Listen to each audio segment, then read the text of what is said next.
What is up, everybody? Welcome back to the channel, guys. We're just about to wrap up this build and deliver it. So before we do that, I just wanted to take a few minutes and kind of go over that. I've got some other updates for you as well, which we'll get into, but I've had a lot of questions, a lot of people wanting to know more info about the build that maybe haven't caught all the videos. So let's go.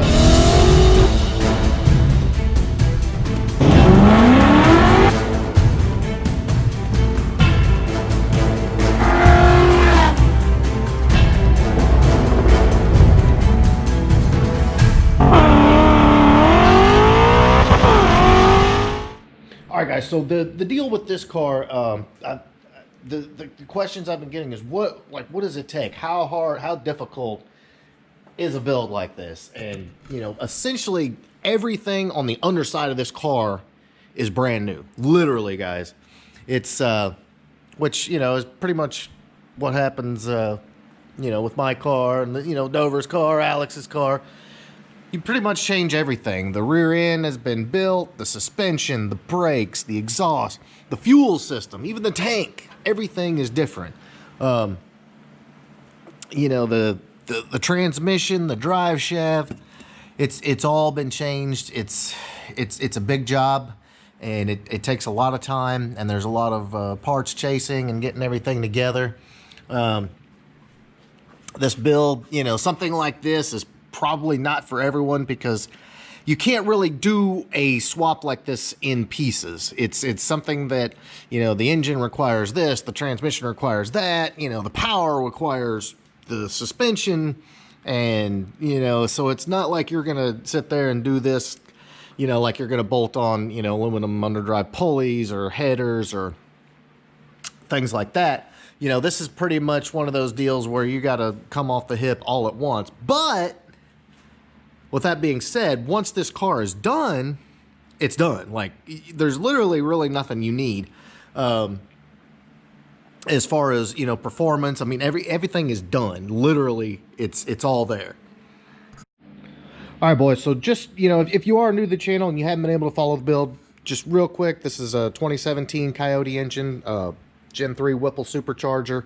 It's got Cook's headers and exhaust, 3-inch all the way back to a Mack catback. Transmission is a T56 Magnum McLeod dual disc clutch. It's you know, built 8.8 rear end, maximum motorsport suspension. This thing has it.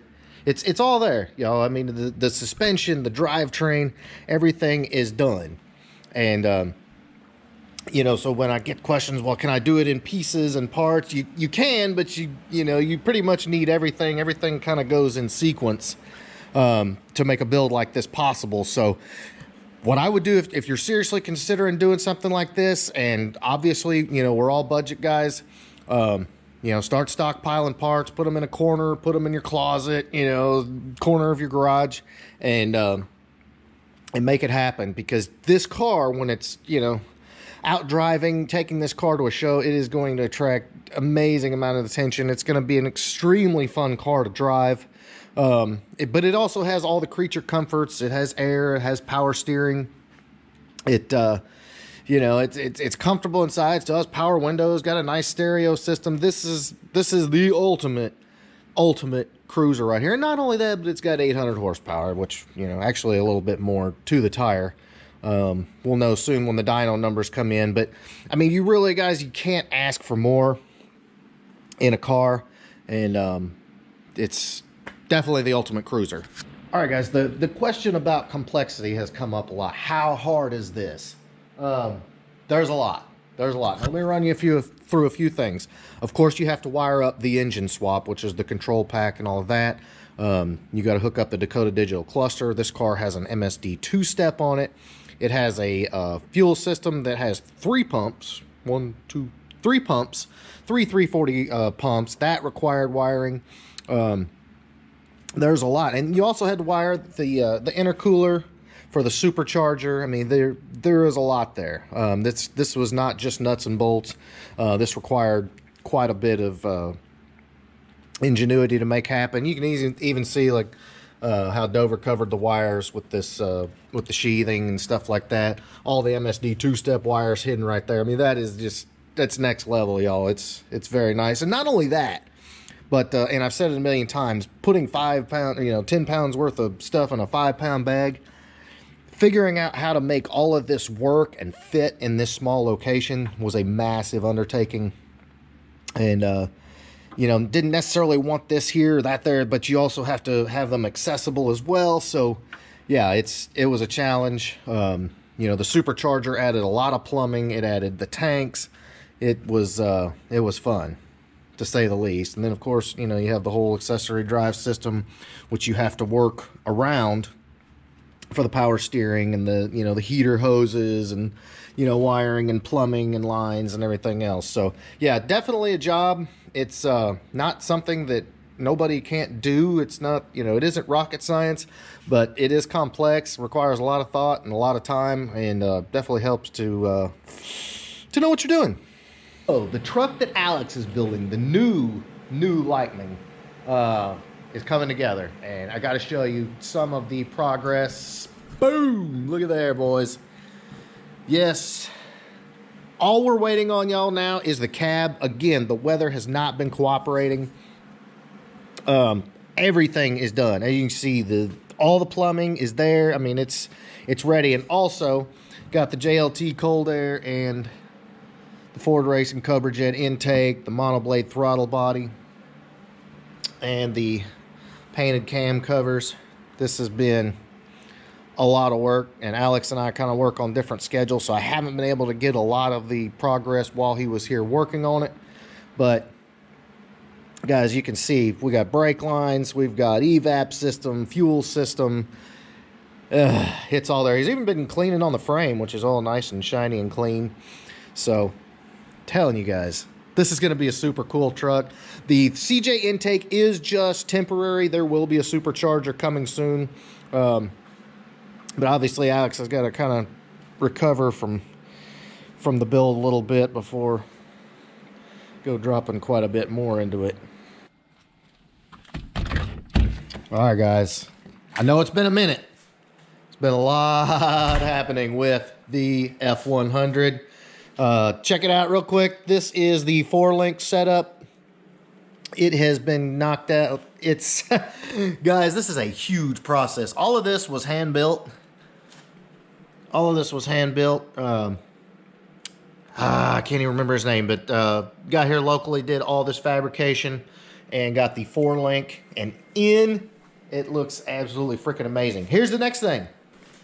The guys at Stifler's actually make a cross member. Because these things have been getting so popular, Stifler's came through. They got a transmission cross member now to bolt the 6R80 into this truck.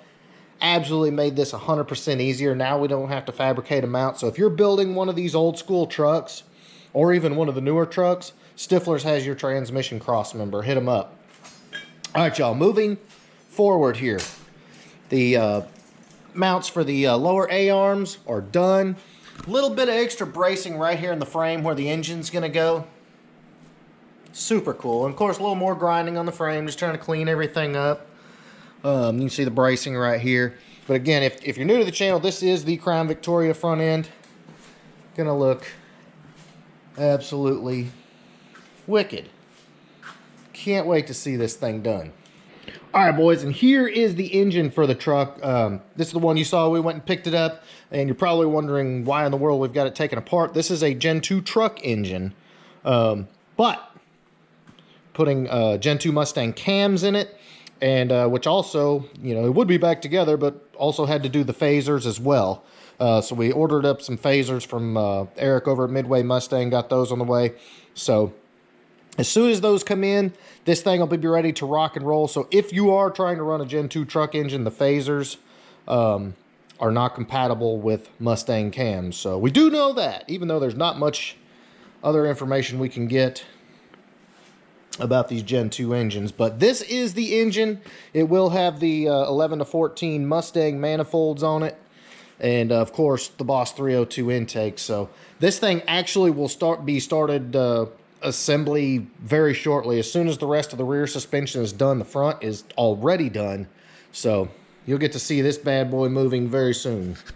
All right, boys, so there you go. That is the update from the shop. A lot going on, and Hopefully the next upload you see, we will be dropping the body on the 2017 Lightning rendition. This should be awesome, guys. I'm telling you, this is going to be such a cool truck. Do have to get the suspension kit ordered and drop the truck down, lower it down, and then get the tires. And of course, it's going to have, you know, the 20-inch wheels. It's going to be sweet, guys. I'm telling you. Alex also has exhaust on the way for it. It's going to sound ridiculous. Cannot wait. And hopefully the car and the weather cooperate, and we'll get to make some boost in this thing very soon. So I think we're all up to date. In the meantime, if you like this video, please give me a big thumbs up. Make sure you smash that subscribe button. All right, we're gonna go get busy. Later, guys.